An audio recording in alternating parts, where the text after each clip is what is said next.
Okay, yeah, I'll see you in an hour. I have the emergency operations center ID you gave me. Yeah, I'll see you soon. That was County EOC. They're saying the hurricane turned our way and they're going to stand up a bigger logistics section. They're asking if I can get down there as soon as possible and help out. What do you think? Yeah, go. You've been preparing for this for a long time. This is a good opportunity for you to put your training to good use. You call if you need anything. Trucks, drivers, whatever. What about corporate? Yeah, we can get corporate. If we get hit hard here, we're going to be busy here too. But call anyway, we'll give you whatever you want. Oh, that's great to know. Thank you so much. Appreciate it. Sure. One of the greatest challenges in any disaster response operation is moving life-saving supplies, materials, equipment, teams, and resources into the impacted area.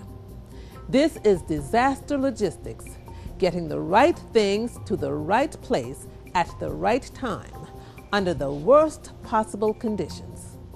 Most communities have emergency operations plans, which include guidance on managing disaster logistics. Many exercise parts of those plans on an annual basis. There are numerous challenges getting ready for a disaster logistics operation, including precisely predicting the resource needs for a wide variety of disaster types, simulating the impacts of damages on extremely complex transportation networks, and finding qualified staff to support all of the functions essential to a successful operation. Our focus is on preparing staff to fulfill key supporting roles in any disaster logistics operation. Few communities have dedicated logisticians, which can often force emergency managers to piece together a logistics support team. Within most communities, though, there are highly qualified and experienced private sector logisticians willing to help. Our goal is to provide you, the professional logistician, with enough knowledge to work in an emergency operations center, a logistics center, or other disaster-specific facility. We'll also show how your experience and expertise can bring new solutions to disaster logistics challenges. Your ability to reach back into your professional network can bring even more private sector resources to bear. Finally, you will learn how government, as a part of its emergency response, provides information and assistance to help private companies maintain and restore their own operations.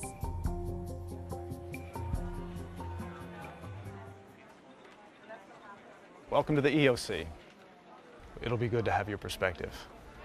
So the log section's over here, and the EOC manager and his senior staff sit over here.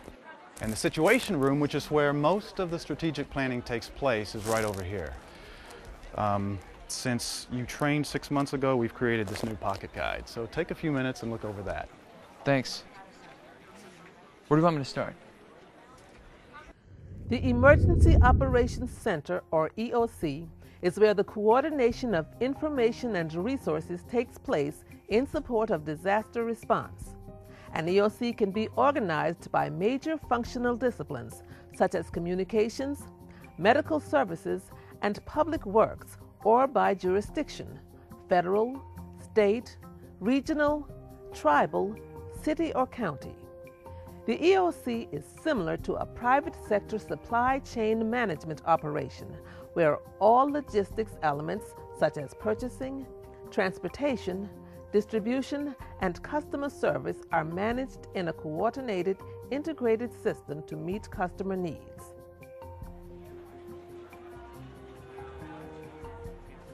Everyone, this is Bobby from BG Trucking. So, any moment now we're expecting a report from the EOC manager and also an updated situation report.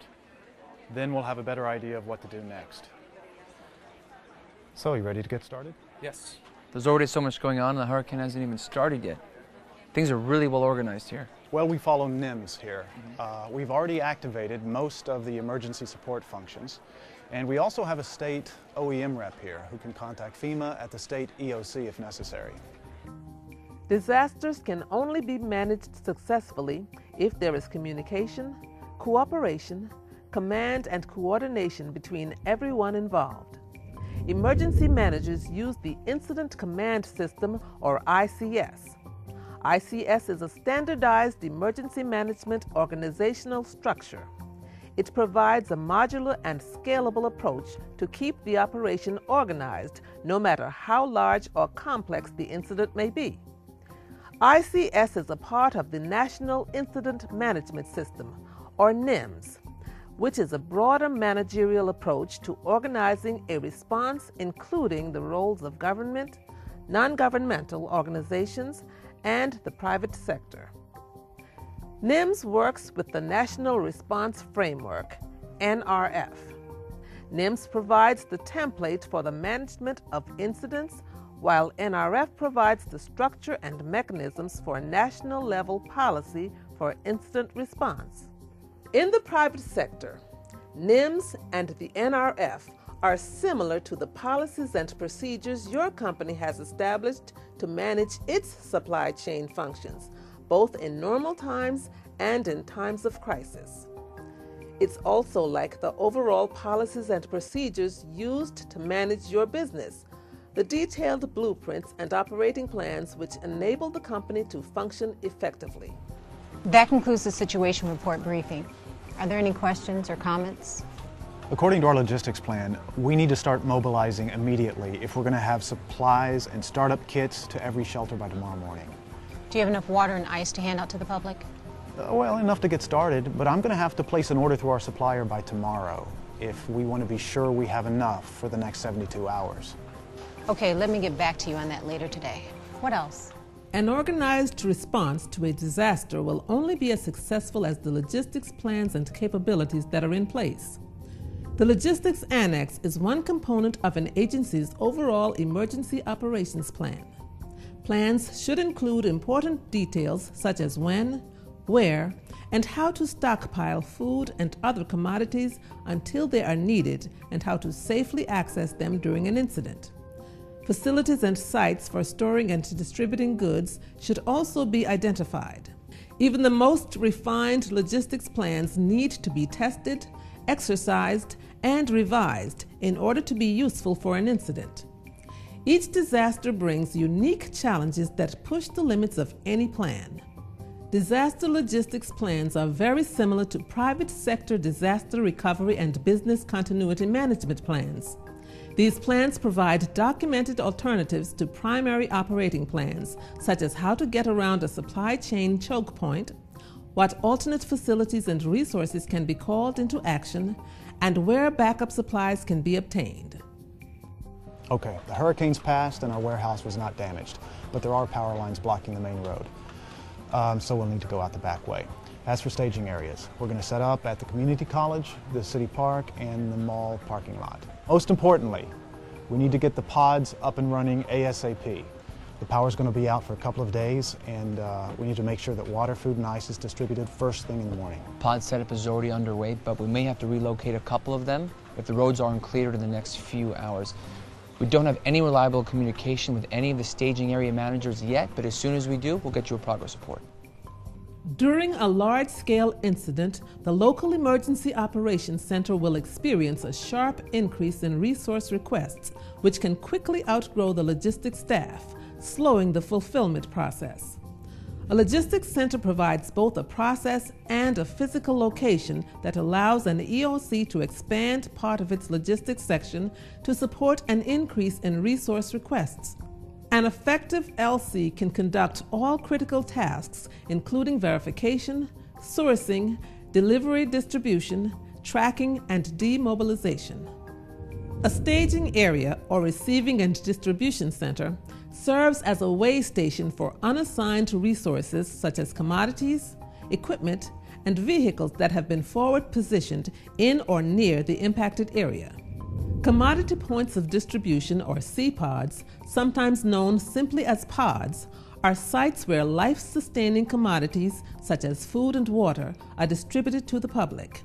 C-pods should only be opened when the public has no other way to access supplies. A warehouse is where food, water, and other resources are stored prior to an incident. As you can tell from their names, These facilities function the same as in the private sector. We currently have 75 resource requests. The highest priority is getting food and other supplies to the shelters. They need 100 cots and blankets distributed as evenly as possible. 2 shelters have no power or water, so we need to relocate everyone and all of the supplies. 6 pods have water, but they don't have any ice or MREs, and the rest are out of everything, so they're officially closed for now. The hospital is saying their emergency generators are overloaded, so they're asking for a larger one if we can find it. And the refinery wants 40 to 50 mobile homes to set up in their parking lot so they can keep key staff on site for a few days. Okay, make sure that all of these get entered into the tracking system and assign the right priority. Before we fill any of these requests, always call back to make sure they still need what they're asking for. Some of these requests are several hours old. Also verify quantities. Everyone's not going to be able to get everything they asked for. Similar to the private sector, there are software-based systems for requesting resources. These incident management systems provide summaries and information on response operations, resource requests, and deployments. There are multiple systems in use throughout the country. Currently, these systems are unable to talk to one another or share data. Mission requests are used to obtain resources from state and federal departments and agencies. Pre-scripted mission requests identify those resources that are most commonly used during incident response to simplify and expedite the process. As the disaster continues to grow in size and complexity, it becomes clear that the community does not have all the resources required. Outside help is needed. Sir, we have less than a day of bottled water left and no ice. We've also given out all the generators we have in the warehouse and rented out as many others as we can, and we still need 30 more. I'm also getting that we're low on infant formula and diapers in the shelters. I've been looking for alternative suppliers, but everyone else seems to be in the same situation and making the same phone calls that we are. Let's check the status of our request with the state. It's been in their hands for 12 hours now. They should be able to tell us soon what they're going to send us and how quickly. Also, with the governor's state of emergency in place, that will free up other resources. Plus, the National Guard can help us out with equipment and the distribution of food, water, and other resources. And the state OEM's got a list compiled of everything they need. That should be sent over to FEMA by now, but we can't count on all of that. They're not going to give us everything we need. Check the Red Cross. See what they have en route to the shelters. By now, other voluntary organizations should be up and running, so find out what they have. Will do. I can also call around and see if we can find trucks, drivers, and forklift operators. Oh, we can also work with the dispatchers at BG Trucking. They can use their routing software to find transportation alternatives. That sounds great. That sounds great. We need all the help we can get right now. So let me know what you can arrange and how we can take advantage of any resources that you may be able to secure. All disasters start out as local events. However, as an incident progresses, additional assistance may be needed from the state or federal government. Local jurisdictions at or near resource capacity may request a wide variety of support from the state. If even more resources are needed, and the situation warrants, the governor may request help from the federal government. Voluntary agencies and non-governmental organizations, or NGOs, play important roles before, during, and after an incident. For example, NGOs provide shelter, food, counseling, and other vital support services to help disaster victims. NGOs include familiar organizations such as the Red Cross, Salvation Army, and the American Logistics Aid Network, ALAN, which is a voluntary agency specializing in disaster logistics. These organizations can provide supply chain expertise, products, equipment, and services such as transportation, warehousing, and material handling in times of crisis. The bridge is out from the main highway, so we're cut off from the north for the time being. When's the airport expected to reopen? Not anytime soon. The runway's still covered in debris and the tower's damaged. We need some options. FedEx has a large fleet of subcontracted feeder planes that can land just about anywhere. I used them once myself to get production parts from an assembly line that was just too far away from a large commercial airport. Now, these planes can only carry 5,000 pounds of freight, but if we can find enough of them, we should be able to meet immediate urgent demand. Where would they land? The local subcontractors know every former training base, municipal runway, and grass field within 100 miles that can handle their smaller planes. I can arrange to have trucks meet them wherever they land, and they can deliver to us in a couple of hours if we can get these new drivers' credentials. Okay, let's start working these options. You give me the names of these trucking companies and their drivers, I'll get you the credentials. By the way, I got a question from one of my contacts about whether private trucks can use the old state highway. They have loads of lumber and other supplies that are going to be needed right away for emergency home repairs. Maybe tomorrow. Right now it's still restricted to emergency vehicles. Let me verify, and then we'll push this information through our private sector desk. I'm sure lots of companies will be anxious to know as well. Private sector resources and ingenuity can be invaluable during a disaster logistics operation. On a daily basis, the private sector develops logistics workarounds with deliveries, inventories, and movement of goods. As a private sector logistician, you can leverage your knowledge, contacts, affiliations, and associations to support a disaster logistics operation and benefit the public at large. We have approval to begin demobilizing all shelters and pods. The warehouse will remain open for a few more weeks. Can you make sure that all the inventory recovery forms are distributed by the end of the shift? Sure, I set up a simplified inventory management system to help with the demobilization. I can come back next week and train a few people how to use it. Thanks for all the work you've done. You really fit into the operations quickly. And we learned quite a few things from you that we can incorporate into our plans. Maybe you can write up some recommendations for our after-action report? Absolutely. Good. So I'll call you in a couple of weeks. I really want to get some companies involved in the next tabletop exercise. Taking time to learn and apply lessons from a disaster is as important as dealing with the disaster itself. A typical after-action report, or AAR, occurs soon after things return to normal. The AAR involves as many of the actual decision makers and strategic operational managers that were involved in the event as possible. Putting together an AAR involves a critical look at the processes used and decisions made throughout the response. The goal is to improve capability, learn from the experience, and put hard-won knowledge into action. As we have just seen, there are many ways that you as a professional logistician can help during a disaster. 1. With proper training and preparation, the professional logistician can play an important staffing role in an emergency operations center or other disaster facility. 2. Professional logisticians working hand in hand with government officials can apply private sector experience, ingenuity, and processes to solve complex problems. 3. Professional logisticians can bring even more added benefit by using their personal networks and professional contacts to increase public-private cooperation, helping to expedite community recovery. Take the time and get ready now. Research the resources listed here and take some of the basic emergency management and disaster logistics training offered online through FEMA and other programs. Reach out to your local emergency management agency or voluntary organization to see how you can help when disaster strikes.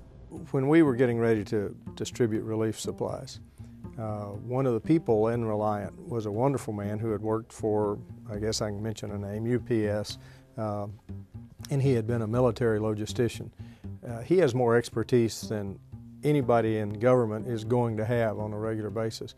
Being able to reach out to people like that, and in a place like Harris County where we have a lot of logistics firms, third-party logistics firms, there's so much expertise that if I have enough notice, I can call any number of people and say, can you be in Reliant parking lot and can you handle the logistics operation? And to them, it's almost like child's play compared to the supply chain that they support day in and day out.